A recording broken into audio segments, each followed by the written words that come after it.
Duster car याद है आपको? रेनॉ की डस्टर कार कंपनी ने जुलाई 2012 में इंडिया में लॉन्च की थी और लॉन्च के कुछ ही समय में ये लोगों में खासा लोकप्रिय और पॉपुलर हो गई। कुछ ही महीनों में रेनॉ की डस्टर की बिक्री 1 लाख यूनिट से भी ज्यादा हो गई।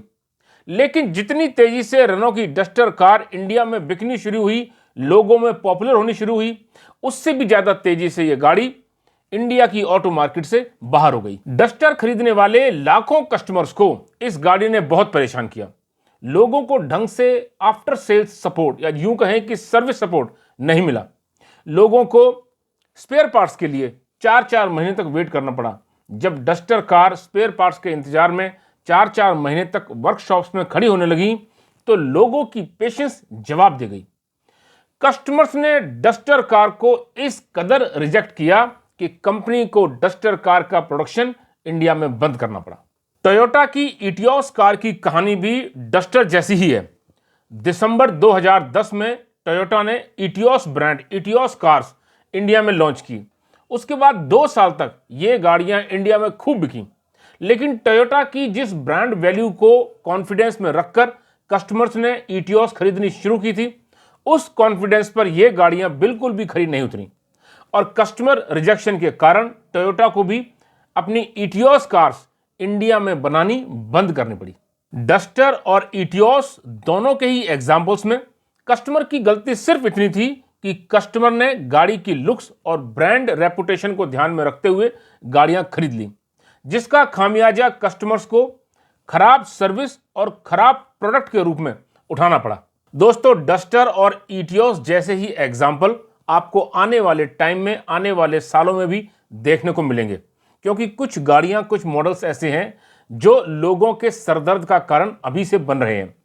लेकिन असल में कस्टमर्स कार कंपनीज की एडवर्टाइजिंग के इन्फ्लुएंस में आ जाते हैं और बिना रिसर्च किए, बिना फीडबैक लिए गाड़ियां खरीद लेते हैं, जिसकी वजह से उन्हें बाद में पछताना पड़ता है और लाखों का नुकसान भी उठाना पड़ता है। तो नई गाड़ी खरीदने के लिए रिसर्च कैसे करें, नई गाड़ी का सिलेक्शन कैसे करें, किस प्रोसेस से नई गाड़ी का चुनाव करें ताकि आपको भविष्य में कोई परेशानी ना हो और नई कार खरीदने का आपका सपना एक बुरा सपना ना बन जाए। दोस्तों, 8 स्टेज की एक बेहद सिंपल प्रोसेस से आप अपने लिए एक रिलायबल और बहुत अच्छी कार खरीद सकते हैं। इस आसान प्रोसेस की हर स्टेज के बाद आपकी सर्च नैरो होती जाएगी और प्रोसेस की आखिरी स्टेज में आपको अपने लिए एक मोस्ट सूटेबल और अच्छी कार मिल जाएगी। और लग्जरी सेगमेंट की कार खरीदने के लिए इस प्रोसेस का इस्तेमाल ना करें, क्योंकि यह प्रोसेस लग्जरी सेगमेंट पर अप्लाई नहीं होती। एक नई कार सिलेक्ट करने में सबसे पहला और सबसे इंपॉर्टेंट स्टेप होता है कार का बजट फाइनल करना। नई गाड़ी खरीदने में आप कितना पैसा खर्च करना चाहते हैं, इसे आप सबसे पहले डिसाइड करें। पहले से बजट डिसाइड ना करने वाले लोग अक्सर गाड़ी खरीदने पर जरूरत से ज्यादा पैसा खर्च कर देते हैं और कई बार बाद में स्ट्रेस में आ जाते हैं। कार बजट को लेकर हुए एक सर्वे के अनुसार हमारे देश में कार खरीदने का एवरेज बजट 6 लाख रुपए है। मतलब on an average her customer car खरीदने के लिए 6 लाख रुपए का बजट रखता है। दूसरे स्टेज में आपको अपने बजट और अपनी चॉइस को ध्यान में रखकर कार का बॉडी टाइप सिलेक्ट करना है।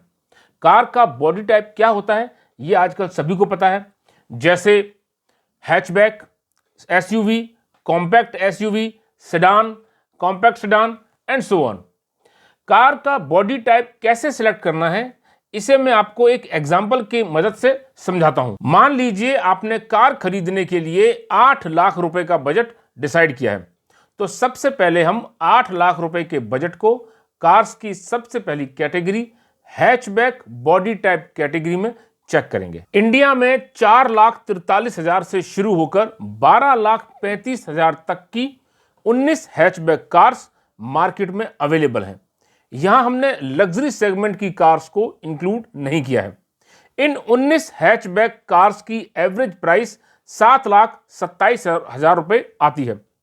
इस एवरेज प्राइस में आप एक एवरेज हैचबैक कार खरीद सकते हैं। किसी भी कार कैटेगरी की इस एवरेज प्राइस से आपका बजट जितना कम होगा उतनी ही लो क्वालिटी एवरेज कार आप खरीद पाएंगे।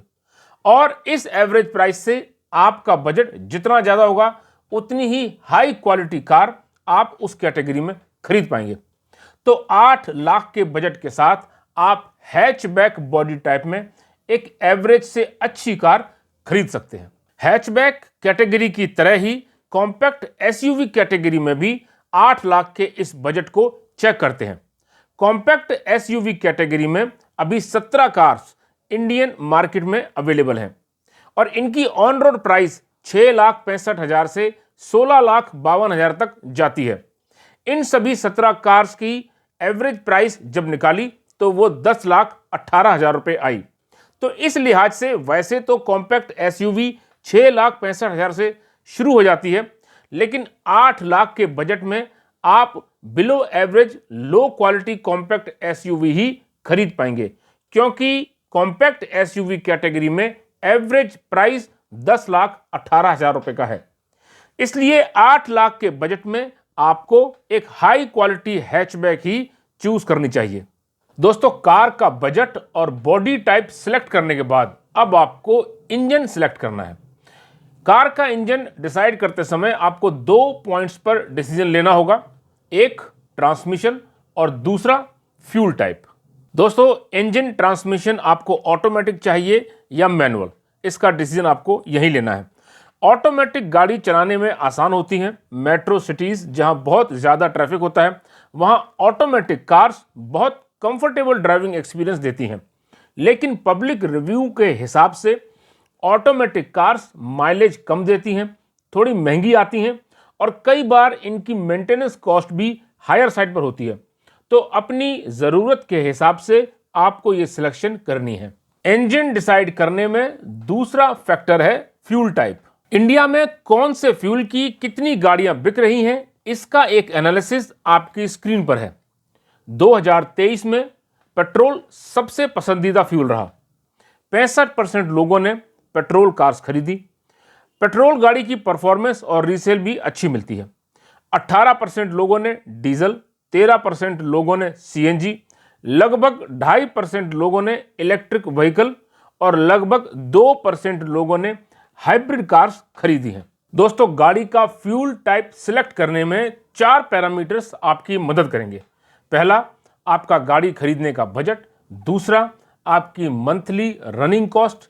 तीसरा, मेंटेनेंस कॉस्ट और चौथा, गाड़ी की रीसेल वैल्यू। इन चारों पैरामीटर्स को आप ध्यान में रखें और इसी बेसिस पर अपने लिए फ्यूल टाइप का सिलेक्शन करें। दोस्तों, इंजन, ट्रांसमिशन और फ्यूल डिसाइड करने के साथ ही आप 3 पहले पैरामीटर्स को पूरे कर चुके हैं, यानी गाड़ी का बजट, दूसरा गाड़ी का बॉडी टाइप और तीसरा इंजन। अब इन 3 पैरामीटर्स के बेसिस पर आपको अपने लिए 6 से 7 टॉप कार्स और टॉप ब्रांड्स सिलेक्ट करने हैं। 6 से 7 गाड़ियों की एक लिस्ट, टॉप गाड़ियों की एक लिस्ट आपको पहले बनानी है। 6 से 7 टॉप कार्स की लिस्ट बनाते समय सावधानी बरतने वाली बात यह है कि जो गाड़ियां रिसेंटली लॉन्च हुई हैं या जो ब्रांड्स रिसेंटली मार्केट में आए हैं, ऐसी गाड़ियों, ऐसी ब्रांड्स को अपनी लिस्ट से बाहर रखें, क्योंकि कई बार नई लॉन्च हुई कार्स और नए लॉन्च हुए ब्रांड्स इटियोस और डस्टर जैसा एक्सपीरियंस कस्टमर को दे देते हैं। अपने लिए लिस्ट में ऐसी गाड़ियों का सिलेक्शन करें जो कम से कम 5 साल से बाजार में हो।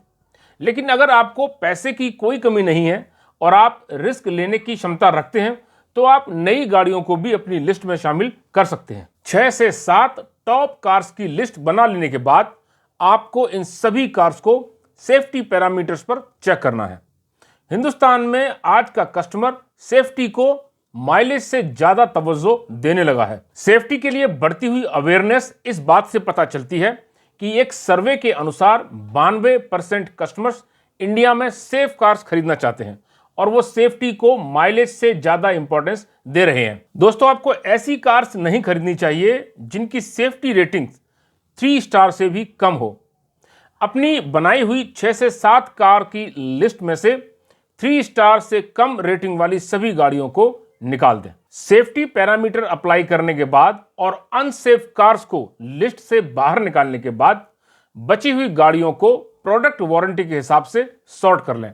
मतलब जिस गाड़ी की वारंटी सबसे ज़्यादा उसे लिस्ट में सबसे ऊपर रखें और जिस गाड़ी की वारंटी सबसे कम उसे लिस्ट में सबसे नीचे रखें। ध्यान रखें, एक अच्छे प्रोडक्ट पर ही एक कंपनी अच्छी वारंटी दे सकती है। वारंटी फैक्टर कंसीडर करने के बाद आपको लिस्ट में शामिल सभी गाड़ियों की रीसेल वैल्यू या यूं कहें कि रेजिडुअल वैल्यू की एक रिसर्च करना भी ज़रूरी है। अगर आपको फ्यूचर में ये गाड़ी रीसेल करनी है तो आप रीसेल वैल्यू को नज़रअंदाज नहीं कर सकते। पॉसिबल रीसेल वैल्यू के आधार पर लिस्ट में सभी गाड़ियों की मार्किंग करें। अगर आपको रीसेल वैल्यू से कोई फर्क नहीं पड़ता तो आप इस स्टेप को स्किप भी कर सकते हैं। आखिरी स्टेज में सिलेक्ट की हुई सभी गाड़ियों के कंफर्ट और फीचर्स को कंपेयर करना भी जरूरी है। वैसे तो गाड़ियों के फीचर्स बजट पर डिपेंड करते हैं। जितना ज़्यादा बजट आप खर्च करेंगे, जितना ऊंचा वेरिएंट आप खरीदेंगे, उतने ही ज़्यादा फीचर्स आपको गाड़ी में मिलेंगे। लेकिन हमने लगभग एक ही बजट में 6 से 7 गाड़ियों का सिलेक्शन किया है। तो ड्राइविंग करते समय गाड़ी का कंफर्ट, गाड़ी में कितनी वाइब्रेशन है, ब्रेकिंग कैसी है, इंजन नॉइस कितनी है, सीट्स कितनी कंफर्टेबल हैं, पिकअप कैसा है, डैशबोर्ड कितना अपील करता है, केबिन कंफर्ट कैसा है, ये सारी बातें कंपेयर करना बहुत ज़रूरी है। और ये सारे फैक्टर्स आपको सिर्फ गाड़ी चलाकर और गाड़ी के टच एंड फील से ही समझ में आ सकते हैं। इसके लिए आपको सिलेक्ट की हुई सभी गाड़ियों की टेस्ट ड्राइव करना ज़रूरी है। जब तक आप इन सभी गाड़ियों की टेस्ट ड्राइव खुद ना कर लें तब तक एक गाड़ी को फाइनल ना करें। Comfort, features, safety ratings, warranty और रीसेल वैल्यू में अब जो गाड़ी लिस्ट में सबसे ऊपर आ रही है वही गाड़ी आपके लिए आपके बजट में बेस्ट है। दोस्तों, नई कार खरीदने से पहले कार सिलेक्ट करने के लिए अगर आप ये 8 स्टेज वाली मास्टर प्रोसेस का इस्तेमाल करेंगे, इसको फॉलो करेंगे, तो आप अपने लिए अपने बजट में एक अच्छी और बेहतर कार खरीद पाएंगे। गाड़ी सावधानी से चलाएं और सुरक्षित रहें। नमस्कार।